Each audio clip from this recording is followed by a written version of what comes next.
Hello, everybody.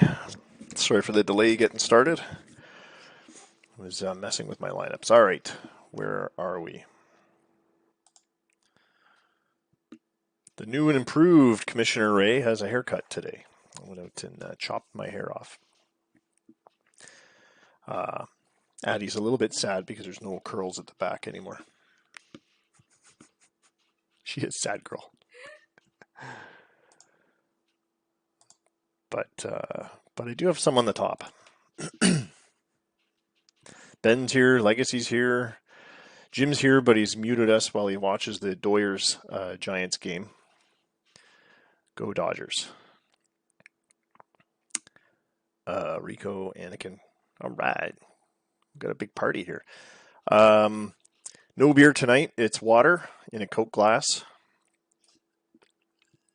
I think Addie's giving me whatever she's got, so I feel a cough coming on.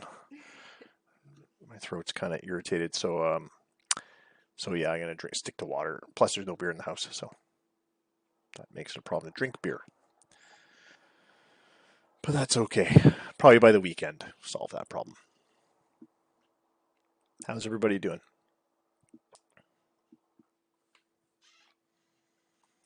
Just gonna see who we broadcast last game. Sorry, babe. Because I never remember.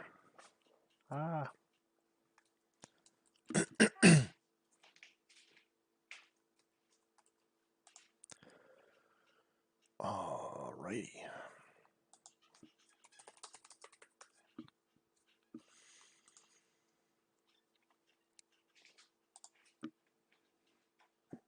Okay, so this is our first March broadcast. It's March 2nd, and we are simming May 10th to the 12th. So it's a 3-day sim. It's the end of week 6. Last sim, we broadcast the Pitbulls at the Ravens and the Salts at the Titles.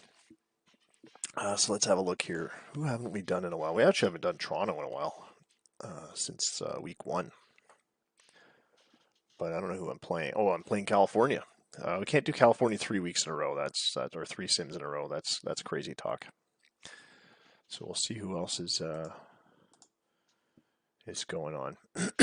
Nothing from Washington. Nothing from Miami, Houston, California, Boston, or Arizona. That's okay. As I keep reminding you guys, it's no biggie as long as you're exporting, like, once in a while.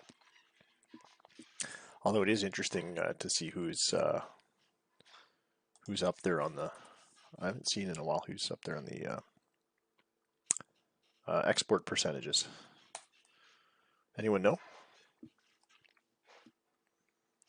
Who are the leaders in exporting?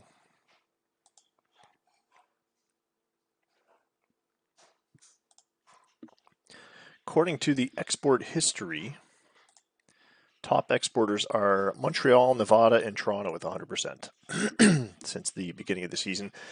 Calgary, Minneapolis, and New York are just behind with 91.7. So good stuff. 6 teams, all 90% or above.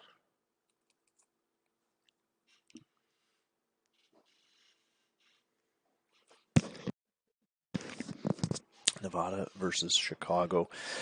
Jim's on mute, and we haven't seen Scott here in a while. His team gets plenty of coverage usually anyway. Let me just check the DFA report. We're good there. No trades. No trade activity. Still too early in the season, I guess, eh?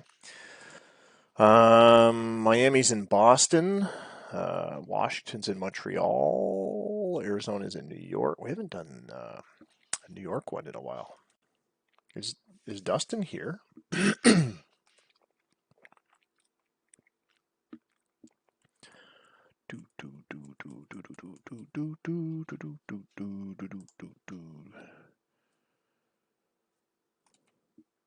No Miami, please.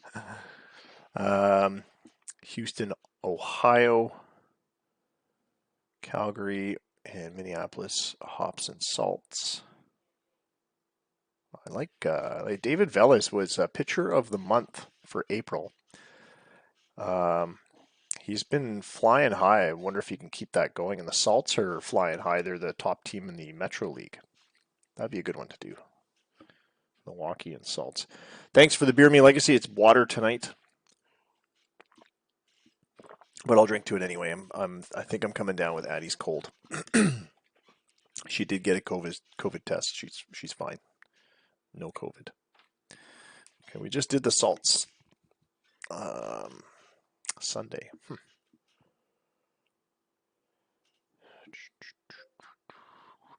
Pitbulls, Nevada would be a good series, but all right. Oh, and we're back to Interleague as well.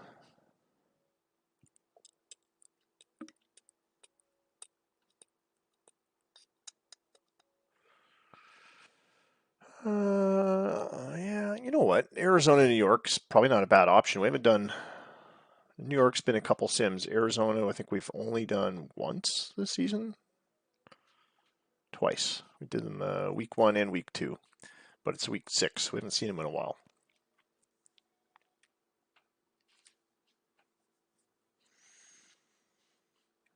All right.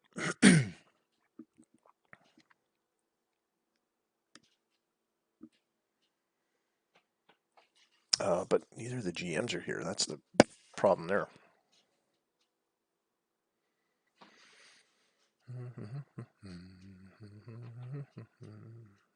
All right, what the hell? We'll do the hops and salts. Yeah, Brandon never comes in either, and I don't think Dylan's here tonight. So we'll do the hops and salts. How's that? All right, both GMs are here, so it's worthwhile. All righty. Without further ado, I think I've done, I'll just throw up the standings. I think I've done all the importing, etc.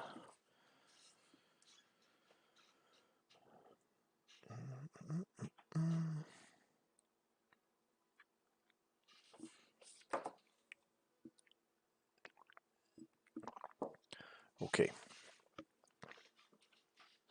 Nice. I'm going to take the follower goal off. We didn't hit 100 by the end of February, so I'm just going to take that off.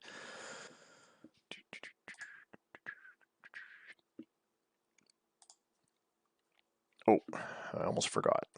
We got to get, where did it go? Stats plus going.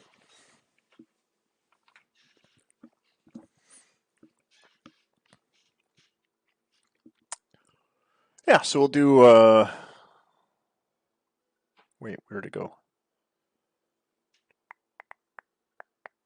Oh, it must be down there. We'll do this game here, hops at Salt. David Velez, pitcher of the month for April. On the bump for the hops, Jerry Valerio on the mound for Seattle, possibly. Sometimes this changes as soon as we put managed games. So let's see if those are the two. Those are the two expected starters. Let's see if they are the actual starting pitchers. A lot of games to watch, though. We'll be watching the background. I'm watching Toronto in the background because Keely Sewell is back. He was injured for a bit. I want to see if he is pitching well or not.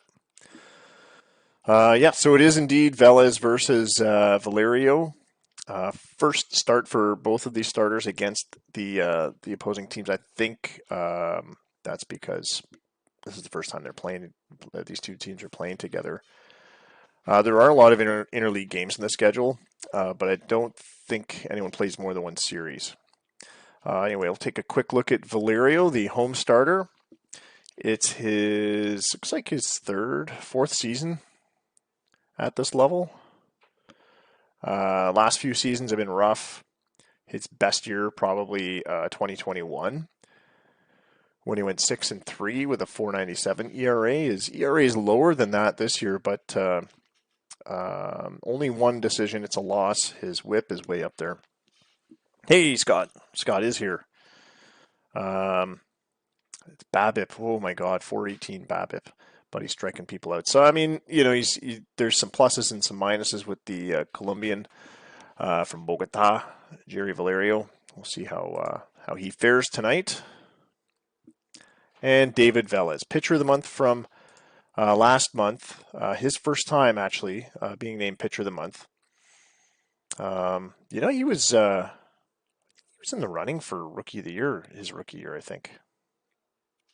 I don't think he was. No, he wasn't voted in the top three, but he definitely had a great year, his rookie year, and he won a few games against Chicago. I think that was 2022. It wasn't his rookie year, that's why. But he had a great season 2022, his third year in.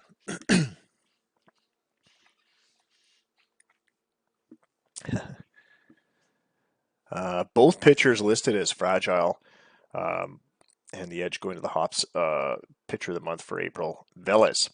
There's your lineups: Glenn Torville, Ivan Aguilar, Mike Strang, formerly of Chicago, Teruhito Yoshikawa, Mike Sclafani. I think he's another Chicago export, is he not? Ben Price, Jason Nelson, Rich Dillon, who used to play for Toronto, and John Miles batting ninth, the catcher. For the Salts, John Legge leading off, Charlie Perrin, who's been on a bit of a hot streak, hitting .319, Juan Two-Three, Al Hallamore, Al Lynch, Dong Hyun Kim, he's a former Toronto player, Sean Pfeiffer, Quinton O'Connell, the shortstop, looks like he's making a debut, season debut. He did play 25 games for Seattle last season, coming straight up from AAA. Is that an injury replacement, I guess, Rico? Anyway, young 23-year-old making a first start, and the edge seems to be for Quinton at that position over Rich Dillon. And Shikado Hayashida, also in the lineup, and also making a season debut. So he was chomping at the bit to get up here, was he? No doubt. He's hitting .319. That's not bad. .382 for an on base and a .522 slugging. So his OPS would be over 9, or just a hair over 9. That's pretty good.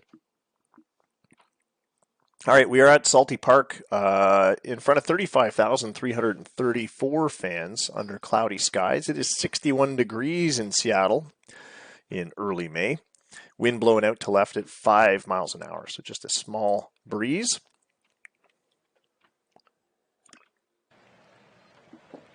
And let's get this game underway. Get it on!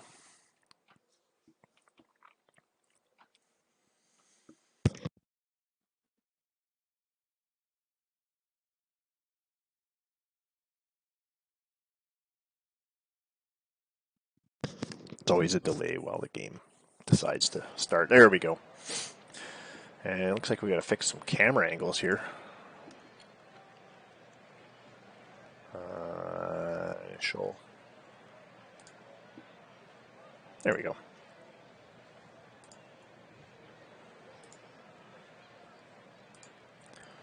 What I'm going to try is the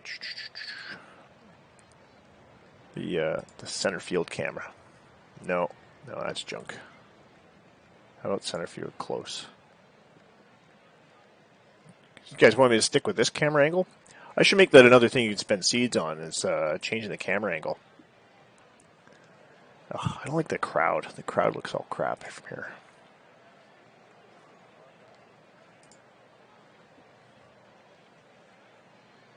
And that's all cluttered. Why ruin a good thing? I'll just stick with this. All right. So top of the first here in Salty Park, home of the Seattle Salts, who are flying high this year. Milwaukee Hops. Yeah, it would be a good one. Milwaukee Hops are in town for a 3-game set. I don't know, where's Milwaukee playing after this? They're doing a little bit of a road trip on the West Coast. Glenn Torville leading off for the Hops. He's hitting .224 this season with 4 homers and 14 ribbies. Not really profiling as a home run hitter, but he's managed to get up there in the upper echelons of the home run list for the team. Ooh, scoreboard. If I check it now, there won't be anything. even though they're on the West Coast, because I have to hit a pitch and then it'll update all the other scores. So we'll do it as soon as we're done the first inning. Jerry Valerio lines up with Sean Pfeiffer and takes his position. He's going to wind up and deliver his second pitch. It's an 0-1 count. And here's Torreville. Swings on it. Ground ball up the middle. Diving for it is O'Connell. No throw. And it's a base hit for Glenn. Yeah. And actually, I was going to do that because I do have the big screen up. I did this for a little bit on one of the last games. I think on Sunday night I had the out-of-town scoreboard up. Part of the reason why I don't like it is it does obscure some of the field. However, you can, as you pointed out, you can set it to, let's see here, take it off automatic, and then you can put it where you want. Now, resizing it, I haven't tried. I can move it, but I can't resize it. So no, I haven't managed to expand it. We'll throw the pitchometer over there.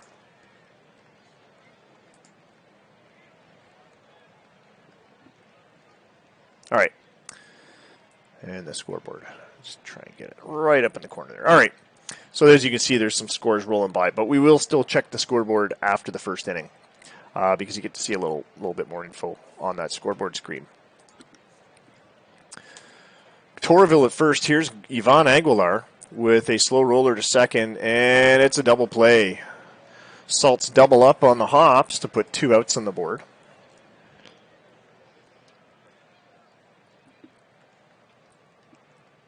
Can expand the player stats, eh? I haven't tried that. With the plus button or what? Oh, it did work. There you go. I thought I just tried that and it didn't work.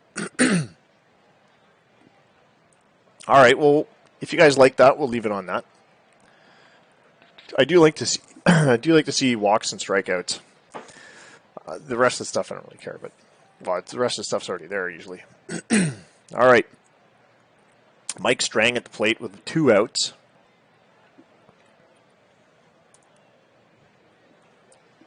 Yeah, but sometimes I look at the names to see where, like, if a fly ball is going to left field, I like to see who's the left fielder, and if the widget's gone, I can't tell you who it is. Strang draws a walk on a 3-0 forkball, and that'll bring up Yoshikawa for the hops. Valerio, 1 hit, 1 walk. And he gives up a hit. No, it's a ground ball to short there and a force at second. That ball looked like it died in the dirt a little bit. And O'Connell had that one.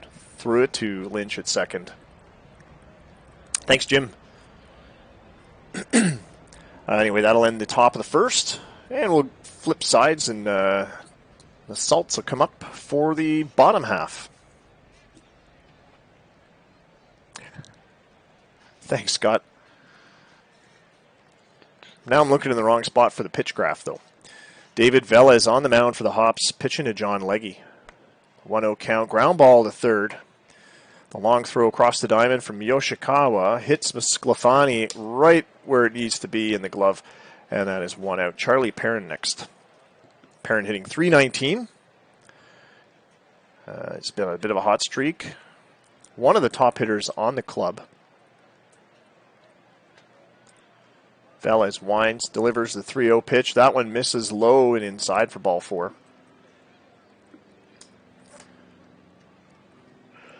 And now Juan 2-3 steps up to the plate. Hitting .248 this season. 3 boomers and 22 ribbies. Takes this 2-2 fastball, and it's a pop-up to second base. Dylan handles it easily. Now you know my secret. Yeah, I quickly look to see who's playing the position. Sometimes there's a delay or I pick the wrong lineup and I'm like, Oh, that's the batting lineup. So obviously, you can't pop out to Lynch when he's the next batter. But usually I'm pretty good. Al Hallamore at the plate now with 2 away. Perrin at first. Pick-off throw to first, and he gets him!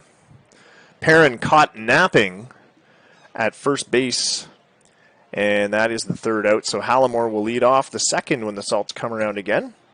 It is 0-0 as we go to the top of the 2nd, and we'll check the out-of-town scoreboard properly.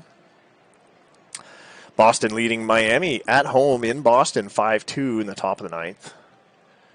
Ohio leading Houston 8-3 in the bottom of the 8th. Full count, 2 outs, nobody on. Calgary with a 4-2 lead over Minneapolis. It's the top of the 7th there. Montreal had a final earlier today, 2-1. They beat Washington at home. And the Dragons blanked Arizona on a 2-hitter. Jonathan Halfyard picked up the win. Middlebrooks the loss. 2 home runs for New York, Hooper and Garcia. In the Metro League hosted games, California hosting Toronto. It's the bottom of the 1st. Toronto got on the scoreboard in the 1st on a Mike Ryba double, scoring Rafael Alanis, the center fielder and leadoff hitter. Chicago, Nevada, going into the 2nd inning, still scoreless. Back to the game action here in Seattle. Jerry Valerio pitching in the 2nd inning to Mike Sclafani. 3-1 count. That looked like a slider, but it was says it's a fork ball, 86 miles an hour. And it missed low, so that'll be a walk. Ben Price next up. 0-2 count. This one gets away from Pfeiffer all the way back to the backstop, halfway into the stands. To go get that wild pitch. Sclafani goes to 2nd. And Ben Price will continue now. 1-2 pitch, swing and a miss, strike 3 to Price. First K of the game for Valerio. 1 out on the board. Here's Jason Nelson. 2-0 count. Makes contact with the wood. It's back to Valerio on the mound. And Jerry throws him out at first base with an easy putout. 1-3 putout. Sclafani still hamstrung, still anchored to 2nd. 2 outs now. Rich Dillon, his first time around, with a lofty 140 batting average this season. He's had better games, that's for sure, or better seasons. Full count, 2 out. He draws a walk out of Valerio, and that's the one benefit to Dillon. He does have a .317 on base percentage, which he's just improved on that with that base on balls. 2 on, 2 out for John Miles. Swing and a miss. Gets him with a curveball. And that'll end the top of the 2nd for the Hops. Bottom of the 2nd. Al Hallamore will continue his at-bat.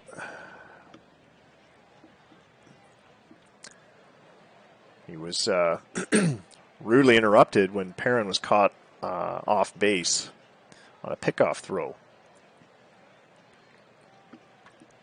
Velez, tough guy to take a strong leadoff off of. And Hallamore with a tailing off home run just past the, just next to the foul pole in right field.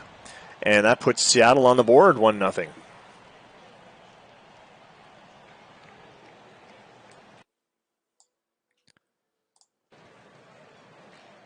Al Lynch will follow him to the plate. So leadoff homer for Hallamore, his 8th of the season, has put the Salts up ahead early in the game.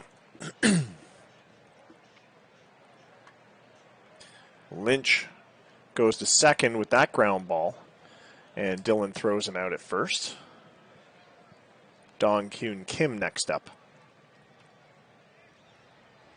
Just 1 home run against right-handers this season so far. But he draws a walk out of Velez here. 2nd base on balls given up by Velez, who is yet to strike a batter out. He has 36 strikeouts on the season, 17 walks now with the 2 he's given up this game.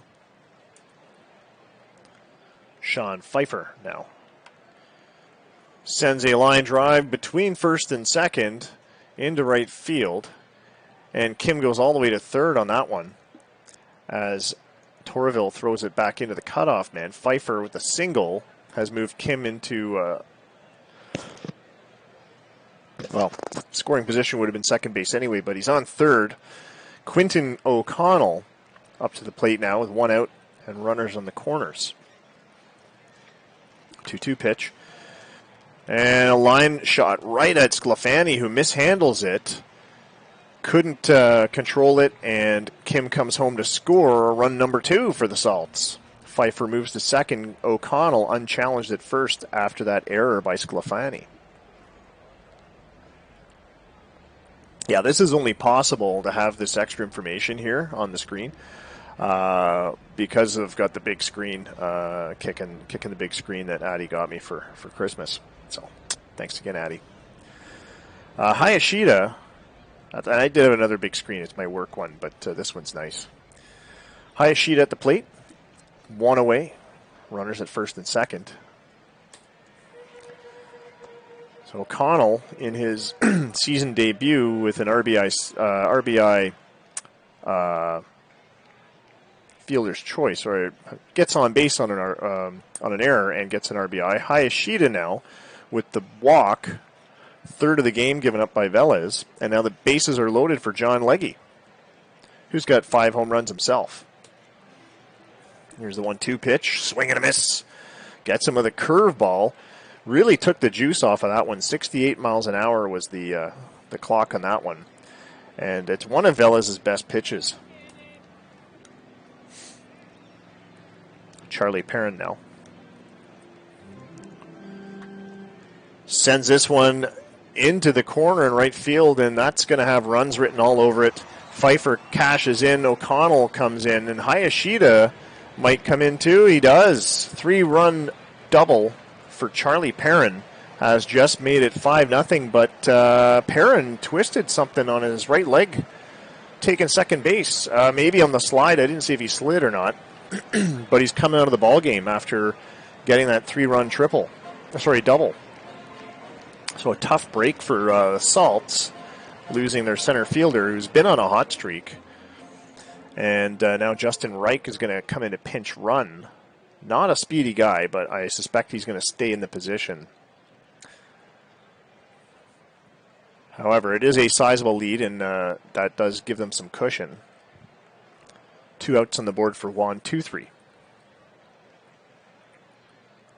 And 2-3 is plunked by Velez, who seems to be falling apart at the seams early on. He had that great pickoff throw, but he's given up a trio of hits, including a home run, 3 walks, and he's only struck out 1 batter, and that was John Legge. 2-on, Hallamore at the plate. Hallamore was the home run that Velez gave up earlier this inning, so we've already gone once through the order. Hallamore's back again. He led off the inning. Big fly ball to left field. Chasing it down is Price, who makes the catch, and that'll end the inning, stranding 2 runners aboard. But Seattle with a big one, 5 runs. And we'll go to the top of the third. Milwaukee has some catching up to do. Glenn Torville at the plate. We'll check on that injury later, too. Maybe on the 4th inning scoreboard check. Hey, FKN's here. Thanks for the drop. I was actually, if I had time, I was going to export just before I started this one to your league, but I'll have to do it after this broadcast. But thanks for popping in. Yvonne Aguilar at the plate. 0-1 count. Sends this one to left field. It's going to drop in short. Fielded by 2-3. And there's 2 outs on the board. Here's Mike Strang. The 1-2 pitch. Swing and a miss. Strang struck out by Valerio. 3rd strikeout of the game for Jerry, who seems to be pitching an overall decent start to this game against Milwaukee. Velez back on the mound for the Hops after getting rung up for 5 runs in the second. Oh, okay. Yeah, good point. Always got to take care of the other half. Al Lynch steps up to the plate. He's 0 for 1 tonight.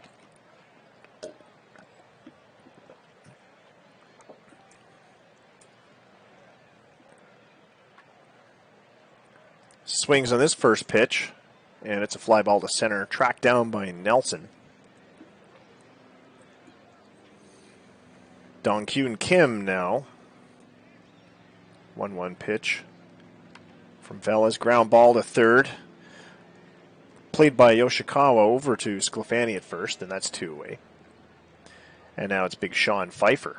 Has a base hit earlier today. Had a single, I think it was.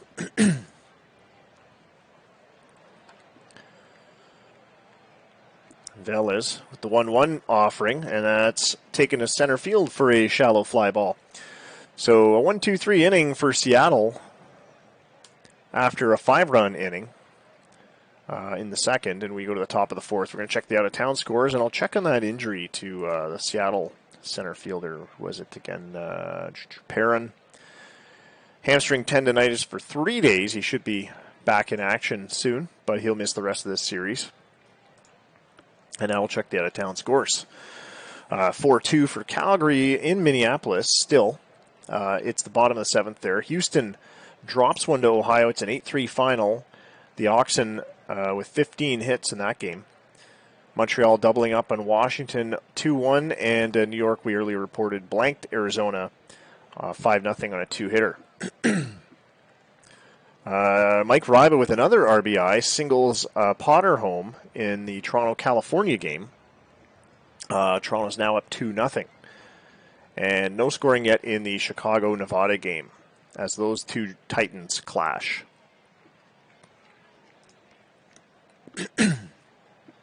Back to the game action here in Seattle. Valerio pitching to Yoshikawa. A 3-0 pitch that misses low for ball 4. Yoshikawa at first with a little bit of speed. Has 3 steals this season. And here's Mike Sclafani at the plate. Swing and a miss on the full count. He goes down. Valerio with 4 strikeouts this game. He's up to 32 for the season. And here's Ben Price. Price struck out his last time around. And he takes this 3-1 offering to center field. Charging in is Dykstra, who makes the catch up. Epi Dykstra came in to play center field after that injury. And now the Salts are going to put in Tim Farber here in the fourth after 2 decent outs right away by Valerio. But Farber's going to come in and close out this inning. Jason Nelson up to the plate. Righty on righty action here. On the sidearm too, but he gives up a bloop base hit to left field. Nelson at first, Yoshikawa at second. Rich Dillon at the plate. Dillon hitting 140 this season, 7 hits and 50 at-bats. He's been on a bit of a cold streak this season. 1-2 offering. Takes this one to right field. It's shallow. Charging in is Leggy, who makes the catch, and that'll end the top of the fourth for Milwaukee, who strand 2 base runners in this inning. Don't get much else done. So it's 5-0 still for Seattle as we go to the bottom of the fourth. Just 2 hits for Milwaukee.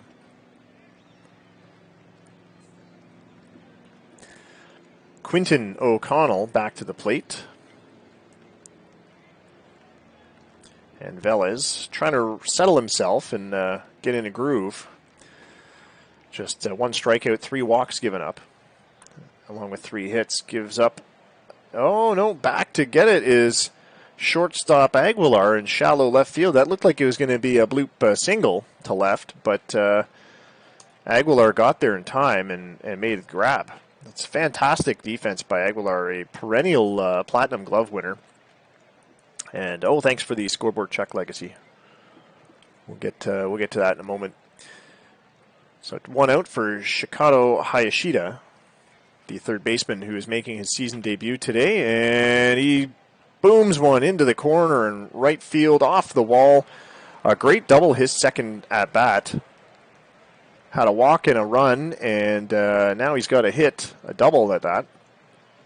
Let's see if he picks up another run here. And can John Legge bat him home with one out? Or Dykstra, perhaps. Here's the 1-2 pitch from Velez. And indeed, he finds the gap. It's to the gasoline sign in right field. Legge with an RBI double. Hayashida scoring for his second time tonight. That kid's going to have a great career. He's got a great start to his season anyway. He did play some games last year, so he's not a complete novice at this level. I suspect he's still in his rookie time. Epi Dykstra at the plate now. 6-0 for Seattle, as they are schooling the Hops right now. Ground ball to third. The Hops with the long throw across the diamond. And Dykstra is out. 2 away for 1-2-3. 1-0 count. And a line drive to center field, but getting there in time to make the catch is Nelson. And that'll end the fourth. We'll go to the top of the fifth. We'll check the out-of-town scores for Legacy's scoreboard request. I know you see the rolling scoreboard here, but it's always nice to look at the full scoreboard. That way you get to see who the top performances are as well for the day. It is, of course, John Halfyard for the New York Dragons. 9-inning, 2-hit shutout. 3 walks allowed, 10 strikeouts. A very, very good game today. Still 4-2 for Calgary over Minneapolis in the bottom of the 7th. We reported the other finals out of that league. Ohio beat Houston 8-3. A recap. Montreal doubled up Washington 2-1. And New York, we've mentioned a couple times, had that 5-0 shutout. Oh, yeah, in the Boston final, 5-2 over Miami. John Hart with a home run for Miami, but was not enough to overcome Boston. The other scores, Nevada on the scoreboard against Chicago in the bottom of the 5th. They have 2 outs, bases loaded. Brandon Cassidy pitching for Chicago. And Ricci at the plate. He's already 1 for 1. He had a home run earlier today, so he was the only scorer, the only scoring play for Nevada so far. Now he's got 3 base runners on. Toronto still leading California 2-0 in the top of the 5th. John Miles at the plate here to start things off for the Hops in the 5th. 2-2 pitch. Strike 3. Farber fans him. And that'll bring up Glenn Torville, who comes around for a third time.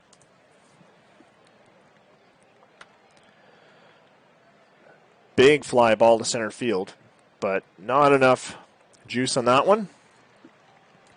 Dykstra makes the catch. And now Farber will face Ivan Aguilar. 0-2 count. Nevada, 2 more runs. It's 3-0 in the top of the 6th. They finished the 5th with 2 more runs. It's now the top of the 6th. And Aguilar grounds out here to end this inning. It's still 6-1 as we go to the bottom half of the 5th. Milwaukee unable to cough up more than 2 hits so far. But Velez settling down a little bit. He just had that one terrible inning in which he gave up a few runs. Now, most of them were unearned. But still, it's a bit of a challenge. Actually, I wonder if this gives us extra stats. Does it do anything for us? It does not.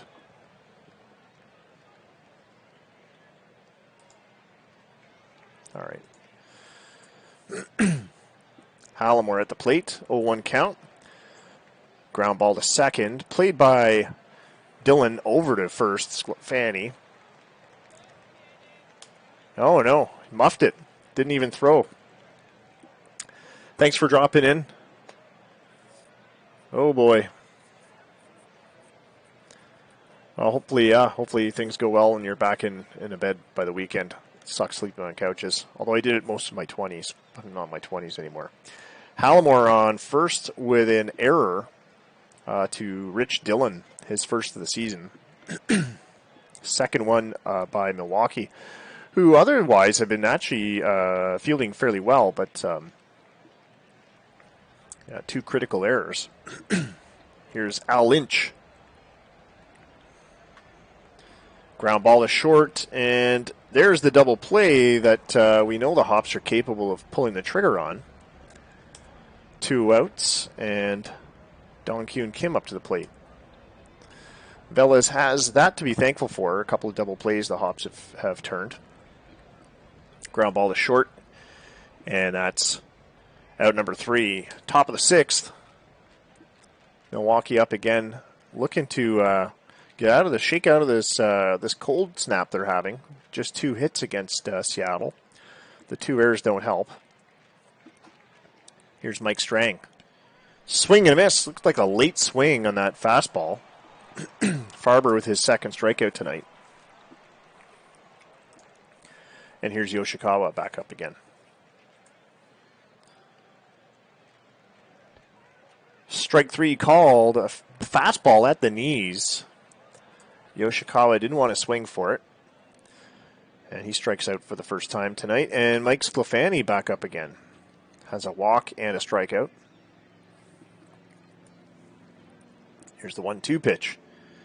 He makes contact this time. Fly ball to center field. Dykstra ranging over there, back close to the track. But he's got it, and that'll end this inning. Top half of the inning. And you're right, Scott. It is tied up in the 6th. 3-3. We'll check the scores again after the 6th inning. Sean Pfeiffer up to the plate against Velez. Sends a fly ball to left field. Tracking it is Ben Price, who makes the catch. 1 down. Quentin O'Connell next up. O'Connell has a run and a run batted in tonight. His first of the season. And 2 at-bats, but no hits. Here's a 2-2 pitch. Flies out to shallow center field where Aguilar played that one. Aguilar, incredible range. We've seen him go well into the outfield a couple of times tonight to shag those fly balls. Shikado Hayashida now, who got a pretty decent hit in his first at-bat. Second at-bat, I should say. He was he doubled in the 4th, but he was plunked, I believe, and got on base on a hit batsman. Was it a hit batsman or an error? No, it was a hit batsman, I think. And he singles up the middle of the center field. Nelson scoops it up and throws it to the infield. Hayashida just with a single. The check bounced. John Legge will follow Hayashida to the plate. Hayashida with a pretty good debut this season debut tonight. 2 for 2 with 2 runs and a walk. That's right, he had the walk his first time around. John Legge back up to the plate. 2-2 pitch, strikes out. And that'll end the 6th, stranding Hayashida, who will not score a 3rd run. Not just yet, anyway. Top of the 7th, Milwaukee back up again. Ben Price, the batter, who's had better seasons himself. He's hitting .242 today. He's .192 on the road. As of today, I should say, he's hitting .242.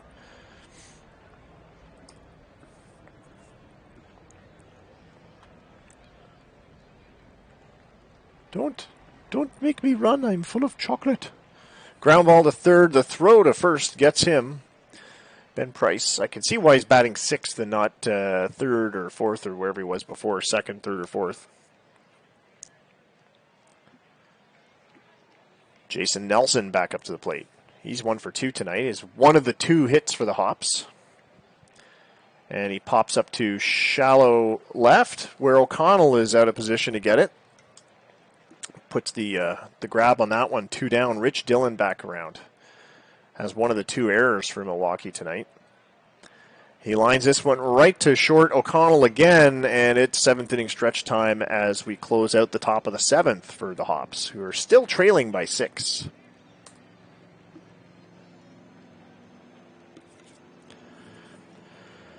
Cracker Jacks. I don't care if we ever come back. Epi Dykstra, who came in as an injury replacement in this game, making his second appearance at the plate.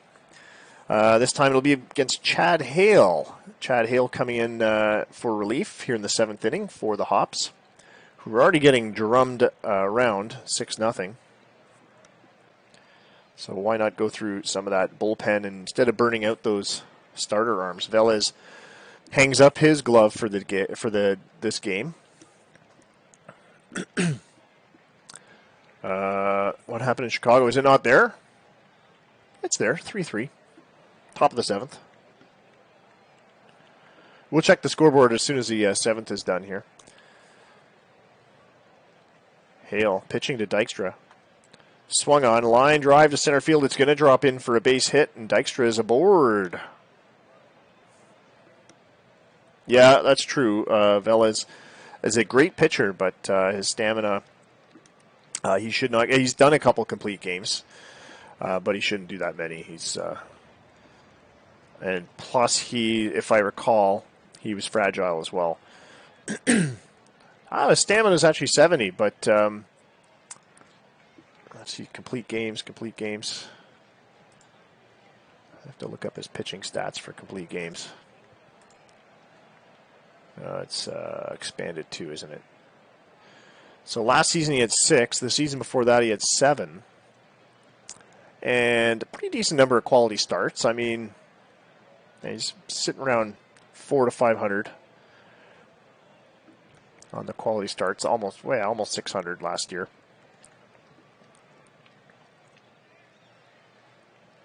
Oh, what's RA and IR again? I can't remember.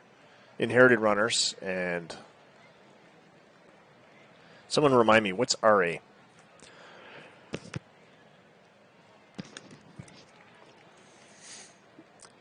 And he had 5 career shutouts. That's not bad.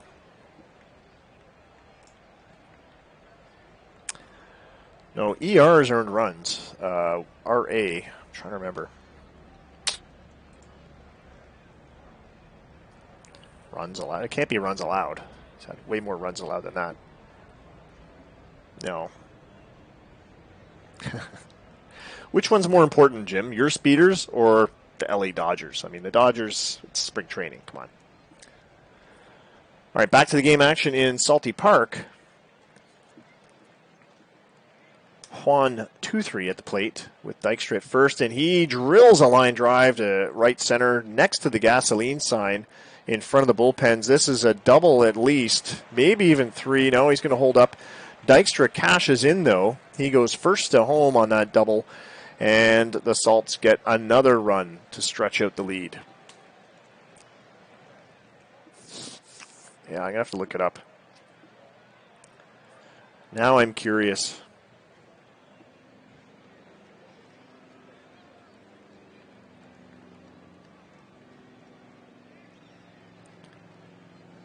Run average? No, that can't be it. Run average. That doesn't make any sense, because it didn't look like an average. Juan 2-3 at second after that RBI double. Al Hallamore back around. Had the game's only home run tonight.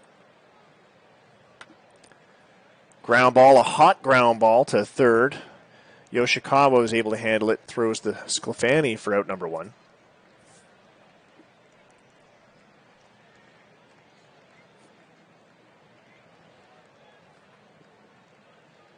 All I can find is pitcher's run average.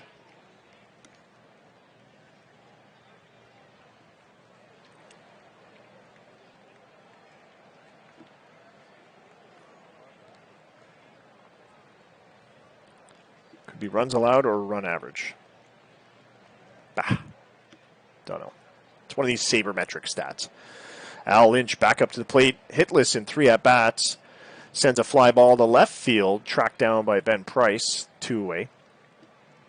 And here's Dong Kyun Kim. Here's the 0-2 count, 2-2 pitch. drills a deep drive to center field. It's over the wall, over the head rather, of Nelson to the wall. And now 2-3 comes home, and Kim replaces him at second base. An RBI double makes it 8-0 for the Salts, who are opening this series against Milwaukee in good style. Here's Sean Pfeiffer, who also swings and connects, but it's going to be a trailing off fly ball to shallow left. Price puts it away. It's 8-0 as we go to the 8th. We're going to check the out-of-town scores again. There's just 3 games in action. Looks like California is beating Toronto now. 3-2 in the bottom of the 7th. What happened there? 2-run home run from Francisco, Arizona was the last scoring play. What else we got? Carlos Gutierrez with a single that scored Skinner. And Calgary's up on Minneapolis 5-3 after a Fernando Mendola solo home run. They're in the bottom of the 8th. Still tied up at 3 apiece in Nevada, where they're hosting Chicago. And let's see if we can get an indication of what happened there. Dusty Binns had a 3-run home run for Chicago to equalize the score there.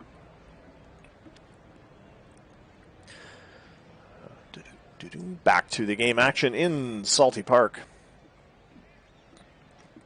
John Miles will lead off the Hops' 8th inning. Still trailing by 8 runs. They're not even on the scoreboard, just 2 hits, and they're not getting one here as Miles grounds out to second. Lynch with the easy throw to first. Yeah, good job there, Ben. You probably need the wins more than I do, although I do need them. That's a great question, Legacy. The draft pool is out. Trying to think. Probably not to the end of May, because if everyone's put their lists in into Stats Plus, and you guys should have the ability to do that now because the list has been uploaded to Stats Plus. It actually doesn't. Our last draft didn't take more than 3 or 4 days to do, so I want to do it closer to June. The draft is June 8th. I want to say so. That's right. We've got a few new GMs. Jim and Rico are probably haven't been through a draft before in OOTP. So maybe this weekend I'll run a quick crash tutorial on how to do a draft list in Stats Plus. I can do it on Discord. So I don't even have to do a broadcast. I'll just do it on Discord. If you guys are available and down for that. Oh, the real draft? Jeez, I don't know. According to the scouts, really good bullpen. According to the stats, not so much. Well, and that actually brings up a good point, Jim. I don't know if you're aware. I think you're fairly new to OOTP. Scouts, depending on the kind of scout you have, will either be all about the ratings or all about the stats. There's tools and ability scouts. And so Scott can probably go into more detail, and some of the other GMs can probably go into more detail than I can. I tend to go with tools scouts, who are better for younger talent because they look at things like ratings and your upper ceiling of the ratings, whereas abilities scouts looking at the player's ability right now, and they're more stat oriented.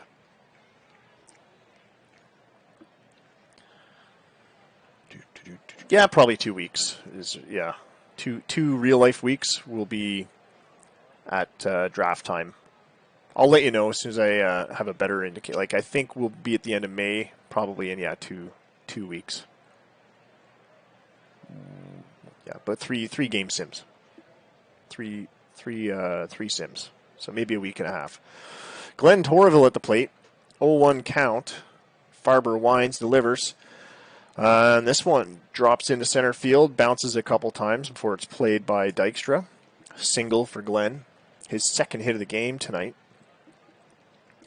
Ivan Aguilar, that's only the third hit for Milwaukee. So just 3 hits on the board. Nelson's the only other batter with a hit for the Hops. I like the tool scouts. Ground ball to third, the throw to second. They get the lead runner, Torville, but they'll give Aguilar the base. With that speed, they didn't want to risk an overthrow. And now with 2 out, it's Mike Strang. 1-1 pitch. The throw down to first to try to get Aguilar. He's safe under the tag.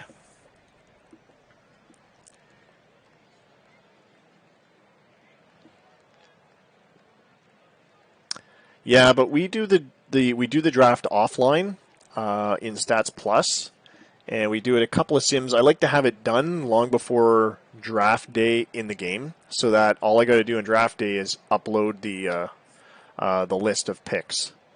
So Stats Plus, once the picks are done in Stats Plus, all 30 rounds, I download a CSV file and I import it into the game, and it's all done in 1 second. But because of the way we do the draft, some people like to put a draft list in. Some people like to draft based on what's available. The first 3 rounds, you get 12 hours to make your picks. If you're drafting from a list and you've set it to auto pick, it'll pick right away. Then it's the next person. But if you haven't, then we might be waiting 12 hours to see who you pick. Everyone gets notifications in Slack, which is another reason why we can't cancel Slack just yet. Plus, I'm kind of attached to Slack, but no, eventually we're all going to go Discord. I think they'll fix that so that Discord does those draft notifications too. But anyway, so yeah, you'll get notifications. You'll know when it's your turn, and yeah, you can either go with your list pick, you can auto pick. You can pick manually at the time of the draft. There's all kinds of options you have there. I do find Slack easier. I'm used to it. I've been using it for longer. I'm coming around to Discord. Discord's good because I can do a screen share, and like I was mentioning earlier, I can run a tutorial without having to do a Twitch stream, which I don't mind doing a Twitch stream, but it saves all the videos. So is it really something someone's going to go back and watch? I don't know. But anyway, I can do a live screen share and show you how to do all this stuff in Discord. Plus, it's fun. You can voice chat. You can, I can hear you guys. We could all talk. But yeah, Slack doesn't have that ability yet. Anyway, Mike Strang at the plate. The 2-2 pitch. Hammers one to first base. It is corralled by Hallamore, who tosses to Dominguez, covering the bag, and that's the end of the inning. Bottom of the 8th. Quinton O'Connell steps up to the plate. He's got no hits tonight, but he's already scored a run and had a run batted in his season debut tonight. And he'll lead off the 8th for Seattle. Towering fly ball to left field. Ben Price is there to get that one.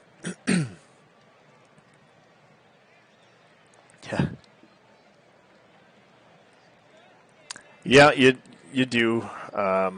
You do have to do the list, or you're relegated to their auto pick. And I don't think the AI in Stats Plus replicates your scout AI or your it'd probably be your scout doing the picks. Or is it the assistant general manager? I think the assistant general manager does it in the in-game AI. If you don't make a pick, if you just click auto pick, it's the assistant general manager. If you have one, some of you guys don't even have an assistant general manager, so I don't know who makes the pick then. But it will follow the if you do the picks in game, it will follow the assistant GM's preferences for whatever the case is, the stats versus ratings. Shikano Hayashida next up with one away. He's 2 for 2 tonight with a pair of runs and a walk. He's had an outstanding season debut for 2024. And he swings at a 3-2 pitch. His first strikeout of the season is also Chad Haley's first strikeout tonight.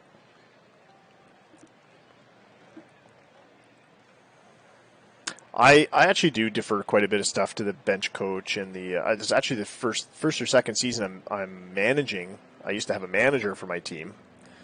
So yeah, I do like deferring a lot of that stuff because it's a little more realistic. If you're a GM, you're not really going to handle day-to-day all that much, but I get it. A lot of people like to have the micromanagement. They want to have the day-to-day.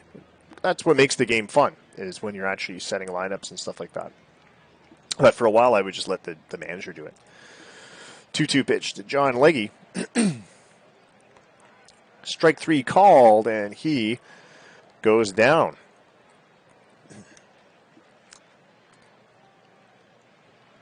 Hale rings him up. And we go to the ninth. Milwaukee, up again. They've got 8 runs to make up.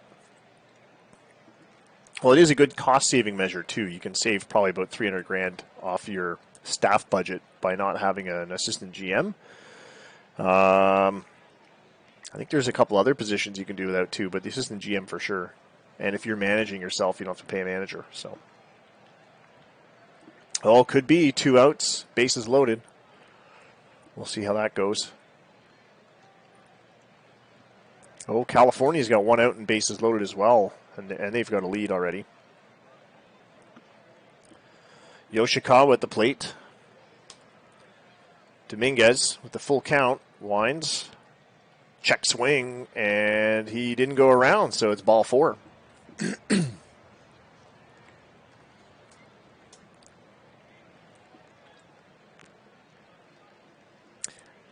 Yeah, you're sailing high. You got a winning record. You got fans in the stands. Swing and a miss to Mike Sclafani as Dominguez dispatches him easily. Dominguez 1-0 as his season record, 16 strikeouts and 14 at-bats, now 17 strikeouts. But his ERA of .63 is enviable, and certainly a large reason why the Salts are doing so well this year. Yoshikawa at first. Ben Price at the plate now. Price has had, so far, an 0-for-3 day at the plate with 1 strikeout. Here's the 1-1 pitch. Hammers a line drive into right field, his first base hit of the night. Only the 4th hit for Milwaukee. And that puts Yoshikawa at second with 1 out. Still a long way from having a tying run on deck.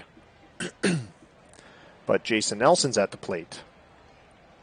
He's been known to hit the odd home run. He's only got 1 this season. Here's the 1-0 count. Ground ball in front of the plate. They're going to go to second to try to get Price, and they get him. No throw anywhere else. Yoshikawa moves to third. 2 outs on the board now. Nelson safe at first on the fielder's choice. And here's Rich Dillon. The 135 hitter. 0-for-2 tonight. 2 outs on the board. He's hoping to turn things around. Can he do it with this swing of the bat? No, it's going to be a fly ball to right. That's going to put the game away. Leggy pockets that one, and it's an 8-0 final for Seattle. A 4-hitter for the Salts. A combined 4-hitter shutout, as they did throw in Dominguez near the end there. The winning pitcher is Farber, not Valerio. Interesting. Why Farber? Did Valerio come out from an injury? He wasn't injured. The runs were all scored in the second inning. That's weird. All right. Why does Farber get the win and not Valerio? Did Valerio not pitch enough innings? Do you have to pitch 4 innings to get the win? Anyway, the loss goes to Velez. Only his 2nd loss of the season. The April pitcher of the month for the Lake League got hammered with 6 hits, 6 runs. Only 3 of them earned, but he walked 3, only struck out 2. That's what I thought. So you got to finish the 5th. So Farber gets the win as he came in early. Okay. That's I couldn't remember what the rule was on that. Charlie Perrin was player of the game, but he was also injured. He had that 3-run double. I think that was his only hit of the game. And that for that effort and the injury, he was awarded player of the game. He'll be out 3 days. All right, we'll leave the game. Should see some updates now. Well, I mean, they have ties in spring training, so. All right, and here's the rest of the finals from today. We read a bunch of them earlier. The Brawlers 5-2 over the Storm. Lenny Briscoe with his first win of the season. Metro's down the Freedom 2-1. Ohio took down the Oilers 8-3. Dylan should be happy about that one. He's 15-20. Both those teams are roughly equal in wins and losses. The Dragons blank the Cowboys 5-0 on a 2-hitter. Jonathan Halfyard picks up win number 3 of the season. He was awarded player of the game as well. The Inferno hang on to beat the Ravens 6-4. They picked up a couple more runs near the end of the game. Ravens tried to make a comeback in the bottom of the 9th, but they were unable to catch up. Fernando Mendola with his 11th homer of the season, and Omar Little with his 6th. The title stacked up the runs in the bottom of the 8th against Toronto. It's a 7-3 final. Neil Morin with his 3rd win of the season. Keely Sewell falls to 1-3. Morin, player of the game. And the Speeders dump the Pitbulls 9-6 after coming up with a huge 8th inning, 6-run 8th inning. Dusty Binns homered for Chicago, but Avery picked up his 18th of the season, and Ricci homered twice. 15 hits for the Speeders. So despite the 2 errors, their run-generating machine paid off, and the Pitbulls were on the losing end of that one. But there's still 2 more games to go in this series, so we'll see how all these series play out.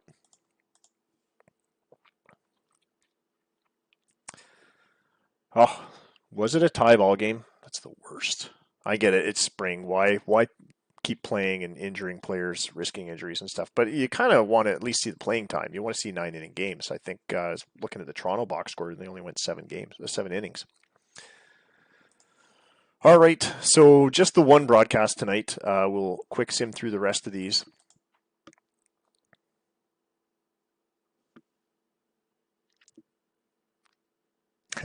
The Speeders are the champions.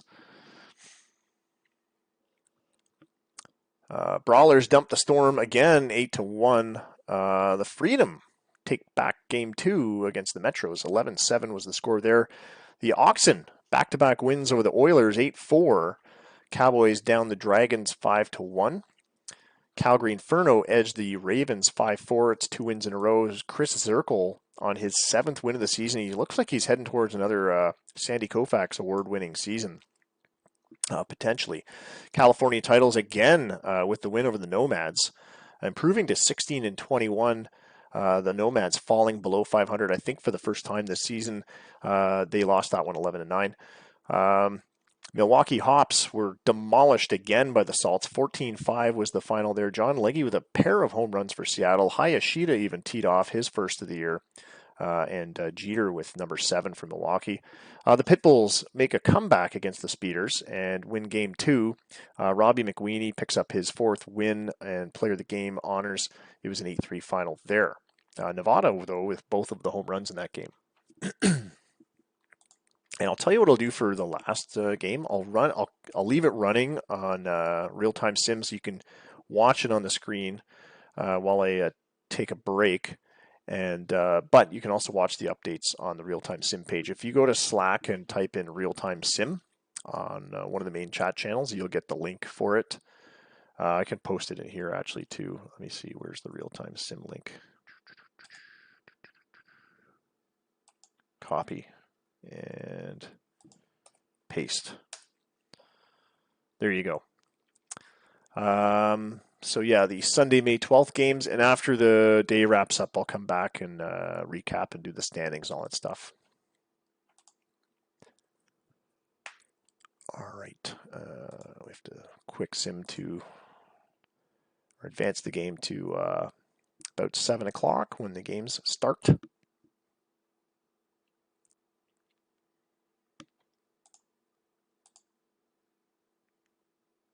7 p.m. Eastern Time. Factor 600, I guess, and then I'll slow it down to like factor 20 or something. It's fun to watch. Watch it this way. You won't see all of the scores on this screen, but you can click on that link I just posted and see the scores there as they update. And this was really how we used to sim before Twitch streams and play-by-plays.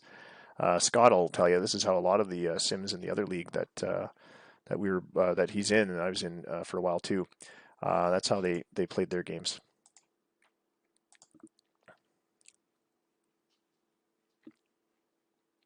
I don't know. They still do that over the ABL, Scott? All right. So it's going to start uploading results. You'll see the games progress on there. Some of the games do start later. I think yours does, Jim, with Scott there, but we'll get through the day fairly quickly. I'll be right back.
Yeah, it's our time to shine. Show that's the kind of state of mind you gotta combine with hard work and time. You gotta climb to the top. Don't let yourself drop till your heart stops. Let this beat rock. Got a new clock and a new stock for this new rock. Just let your mind loose from the new stock. Drunk off the goose, thinking that I'm too pop. Getting caught with a few thoughts. Come up too boss. All right. Dropping back in to say hi, and where are we at now? We've got a couple finals. New York beat Arizona 2-1. Miami beat Boston 3-0. Pimento with his second win of the season.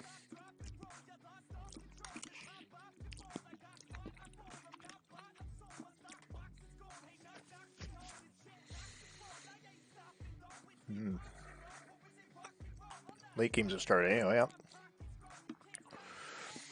Houston, Ohio tied up at 6 apiece in the 10th.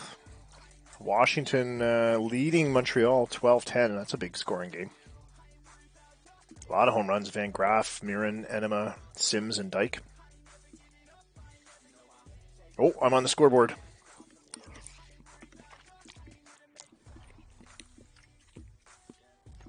Oh, I'm leading. Sam Idiels. I like that Sam Idiels kid.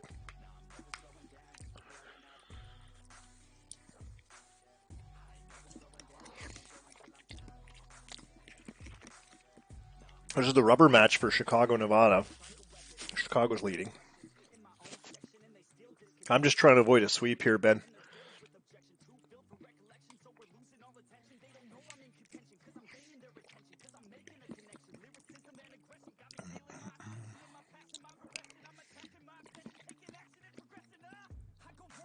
Trying to eat some hot, spicy ramen to soothe my throat. I like the heat.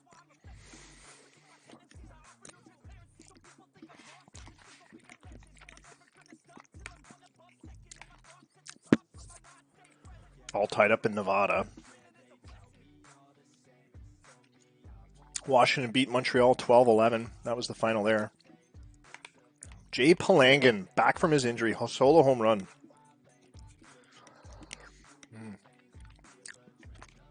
Wow, Ohio with a sweep over Ohio.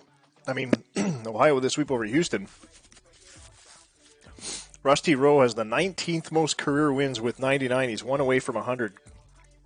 Dylan's not even here to enjoy it. Oh, yeah. Dixon. Simpson, eh? Sector 7G, sir. Minneapolis has a big lead over Calgary.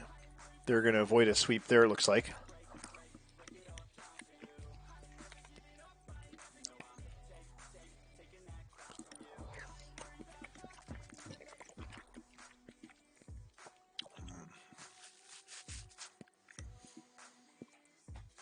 Yeah, Ohio swept Houston 7-6 in that third game.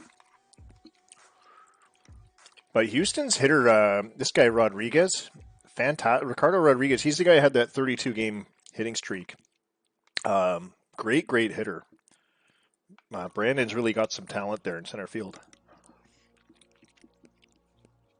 Good, he hit 361 last year.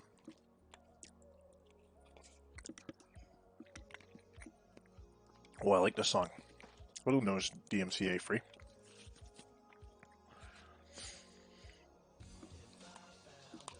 Oh, it's a remix. I like the song they sampled.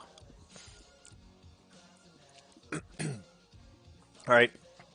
Still kicking strong here. Seattle's up on Milwaukee 5-0. That could be a sweep there.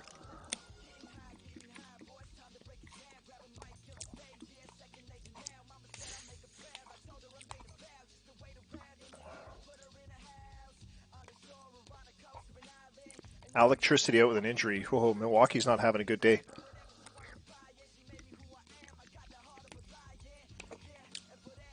Avery scores on a sac fly from Craig Daly in that Nevada-Chicago game.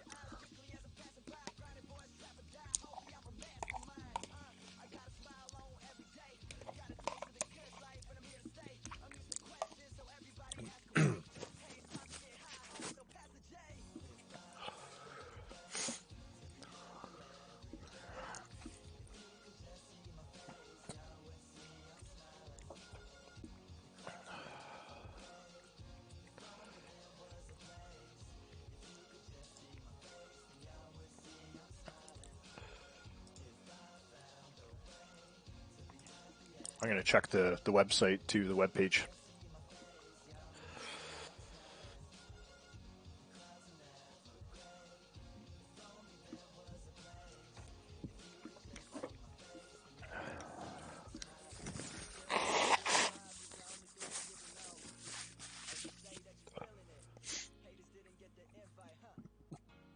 Knuckles Malone took the win in the Ravens game. Second of the season. He's had a rough go this year so far.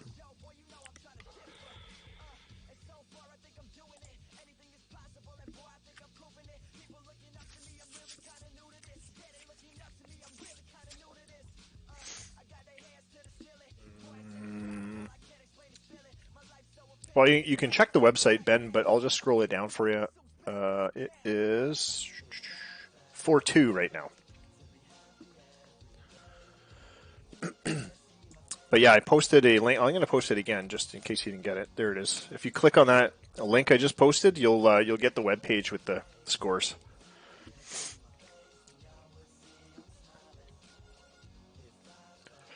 And it's got a cute little graphic to show you runners on base as well. Looks like you scored first, Ben. It was 2-0 in the beginning.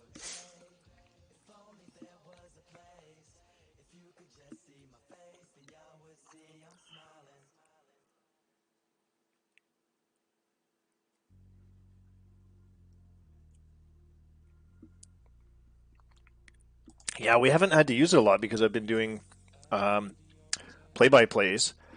It doesn't update during the play-by-plays. It only updates when the game is doing this, what it's doing right now, which we haven't done a lot. Like, I'll do these quick sims, but I usually just do them right away. Like, I click finish sim, it'll update all the scores. It'll update that web page, but no need to because you see everything. I go over everything in the game.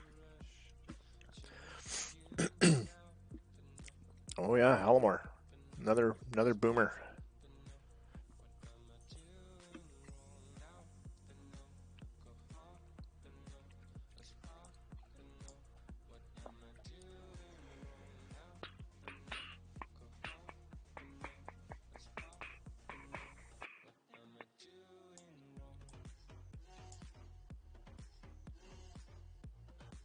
Two home runs in this game for Al Hallamore, 9 and 10 of the season. Should be just about wrapping up these games. Let's see, 8th inning for California, 7th for Nevada and Seattle.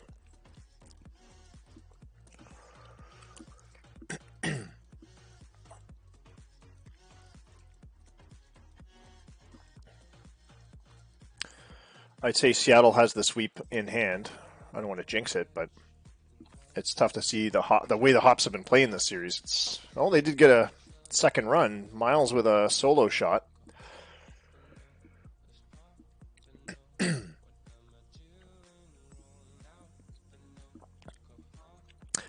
And the speed of this can be adjusted, so you can actually literally make it in real time. So it takes 2 hours to update, but I tend not to do that.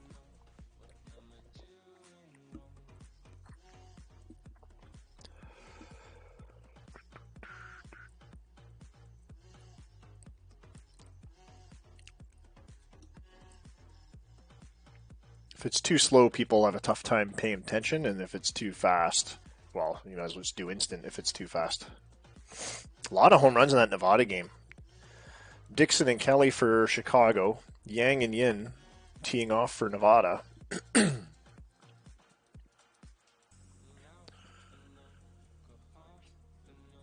We're in the 9th now, bottom of the 9th for Toronto, California.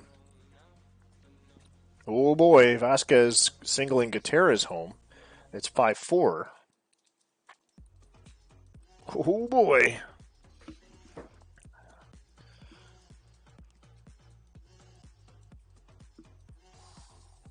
Guppy singles, Carter and Gonzalez score. It's tied up in Nevada, 6-6. That's the funny thing about Chicago is they can score when it's not all long balls.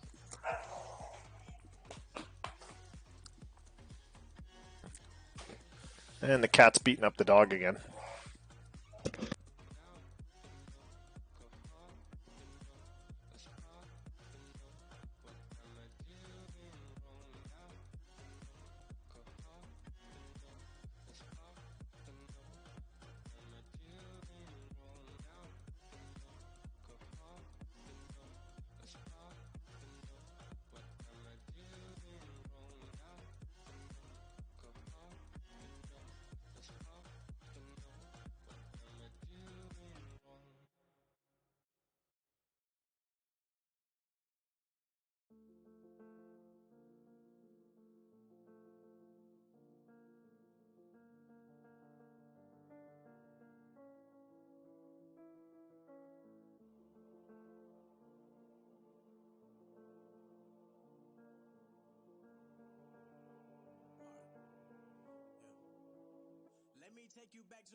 Sorry, I had to throw some soup on there.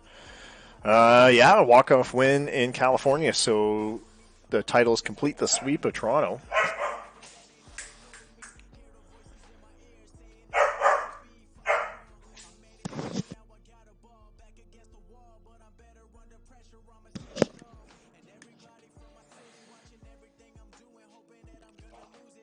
It's 9-6 now for Chicago late in the game, yeah. And Chicago can often be a late in the game scorer.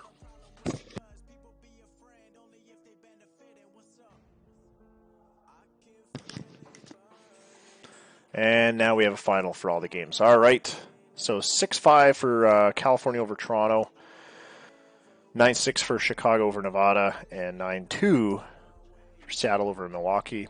Those are the last three games we're waiting for, and I'll click Finish Sim, and that should get us to this screen. All right, so Al Hallamore, second performance of the day, 2 for 4 at the plate, both of his hits home runs, 5 ribbies, 2 runs scored. I wonder if that's going to give him Player of the Week. We'll find out in a second. All right, and we'll advance to Monday.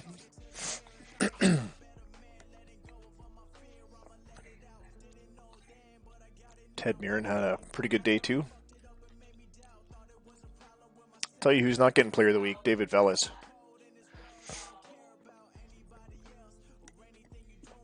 Which I haven't seen a pitcher get Player of the Week this season. And I only know that because I was updating the wiki page for the 2024 season with the Players of the Week we've had so far.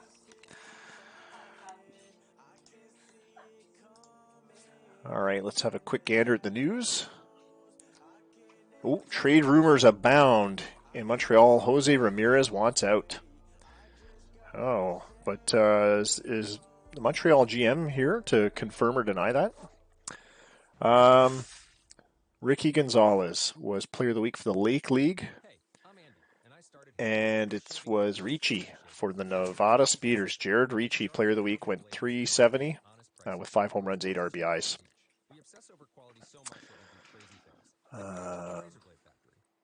Let's see. Milwaukee lost Chris Zahn for 4 months. Left fielder Chris Zahn out with a torn back muscle. So that's going to impact Milwaukee too. They've had a rough go this season. I don't know that they're going to be close to a playoff spot this year. All right. Check out the standings and we'll wrap up tonight. Dragons on top of the LL East ahead of the Montreal Metros by 2 games. My Nomads have fallen to 3rd place. The Brawlers still in 4th. The Pitbulls 6.5 ahead of the Ravens in the West. They have 26 wins. Scott is ramping up the scoring machine there. They took the rubber match in that Nevada series. Ravens 18-18. Ohio Oxen catching up too on a 4-game winning streak. They're 17-20, 8 games behind the Pitbulls. Hops in 4th place. In the ML East, Calgary Inferno back on top of that division. They're a game and a half ahead of the Miami Storm. Freedom and Oilers rounding out that division. The Oilers have fallen to 14-23 after getting swept by Ohio. And the Salts, half a game ahead of the Speeders on account of that extra win the Salts have. They are on a 3-game win streak. Speeders in 2nd, as I mentioned. The Cowboys in 3rd. California Titles on a 5-game winning streak are storming hard from behind, and they look like they want to leap over Arizona, and they could do it any day now. Arizona 1-9 in the last 10. We could see those 2 teams switch places imminently. And a 3rd place team can make the playoffs in the right division. And that may be the right division to do that. We'll see. We'll see how it looks closer to the end of the season. All right. Well, that's it for me. I got to make a soup and a sandwich. And 162 games in the season. We used to do 82 game seasons, and then I bumped it up to 100. And then I just figured, why not just do a regular season like everyone else? So 162 games. So we got a ways to go. If you can get 80 or 90 wins, you're doing pretty good. If you get 100, you're definitely going to the playoffs. All right, guys, I'm going to wrap it up for tonight. Thanks for joining me. And thanks for listening to this DMCA playlist, which I'm going to pause right now because we're done. All right. We'll see you guys Thursday night, I think. Thursday, March 4th, yeah. And we'll do another, I think it'll be a 4-day sim then. We're getting close to, I just want to check the league events real quick before you guys take off. We're getting close to All-Star voting. I'm going to open it on Stats Plus now, I think, because we're already 6 weeks into the season. That's about when they open it anyway in real baseball. So All-Star voting, ignore it in the game when it comes around. We do the voting on Stats Plus once again. Draft is June 8th. I'll probably make it, when is it usually? It's usually on a Sunday or a Monday, isn't it? It starts on a Sunday or a Monday. Anyway, we may leave it at that, but we'll start it on Stats Plus probably in another week. I'd say another week will be at May 20th. So, yeah. All right, thanks, guys, and have a good night. Until next time, that's Full Baseball.